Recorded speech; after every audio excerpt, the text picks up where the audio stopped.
Welcome to another episode of Pistons of Fury. In this episode, I finish up a few small things on the Mustang that I've been meaning to do for a while I still wait on some parts for the next phase of the project.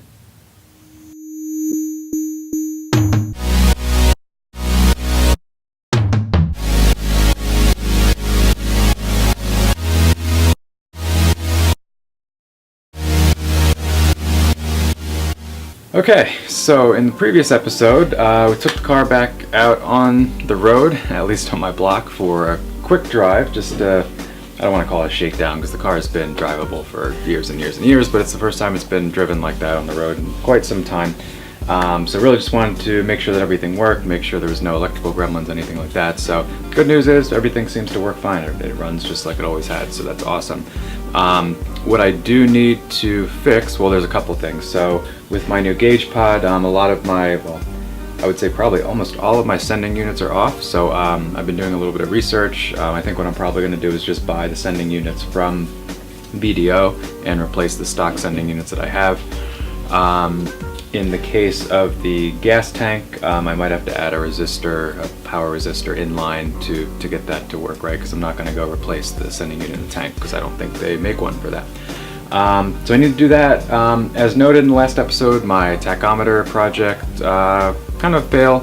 I think the tachometer that I have just wasn't up to the task. So I've actually got on order a legitimate kind of authentic Smith's tachometer from an MGB.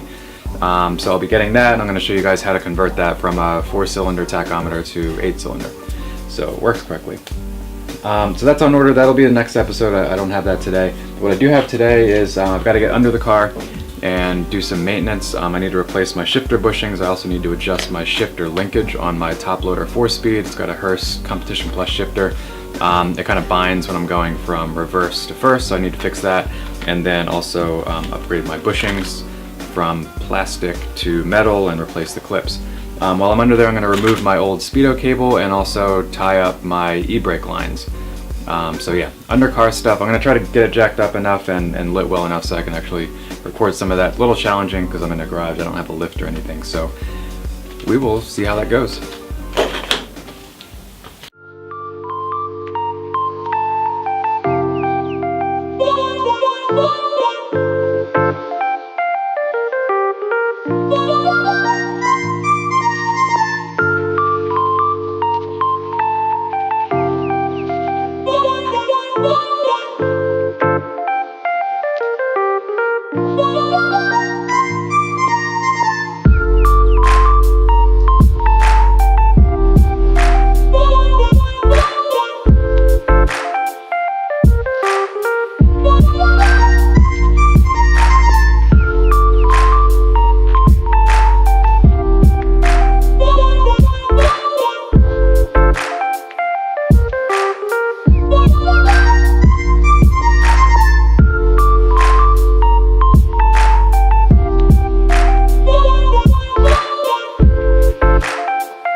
so got everything done under the car. Got my bushings replaced on the shift linkage, got the linkage kind of untangled so everything shifts like it should now.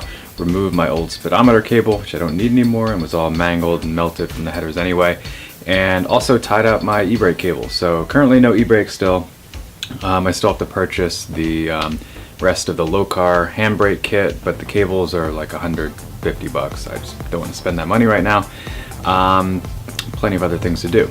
So I think the rest of this episode is probably just going to be me doing some other random stuff, putting parts on the car that I've bought and just continuing to get this thing pieced back together. So the next thing I'm going to do is I have a, I guess it's a strut tower brace, if you can call it that, or that's what it would be on a new car. And this car kind of just bolts the two sides of the body together, but you'll see as I get into that. So I'm going to do that now.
Alright, so I got a few things done this episode. Got under the car finally. I've been putting that off for a while. I generally just don't like lying on my back under the car for a long period of time, so that's a bunch of stuff I was putting off, so good to do that. Got the linkage all taken care of. Got my e-brake cable tucked up out of the way. Got that nasty old speedometer cable unglued from my header, so that's good because it's been like that for a while, I think. Yeah, so under the car, all good for now. Also got the strut tower brace installed. That's actually called Monte Carlo brace on the old Mustang. So got that installed. You probably noticed I put it on at first, had to take it off again. I put the lower bolts on and then actually had to re-drill both top bolts on both sides. I actually didn't put the front bolts in on either side because that requires 2 new body bolts, so I've got them on order. So I'll just throw them in when I get them. But I wanted it to match. I didn't want to use random hardware to do that. So that's good. Waiting on a few things for the next episode, which should be here in time. So actually we're going to move on to the exterior of the car. We're going to work on some aesthetic stuff. So you guys have probably been wondering if you've seen any of the other videos, what I'm doing with the car, what my plans are. We are not going to be painting this car. It's already kind of in a ratty muscle car state, or it has this natural patina to it, which happens to be the thing right now. So we're just going to roll with that. But we're going to add some personalized flair and style to it. So look forward to that, and yeah, that's coming up in the next couple episodes. We'll do like a little mini series on that. Anyway, thanks for watching. If you like the video, throw me a like, subscribe to the channel. I got plenty more to come, got interesting projects following this one too, so stay tuned for that, and thanks for watching. We'll see you next week.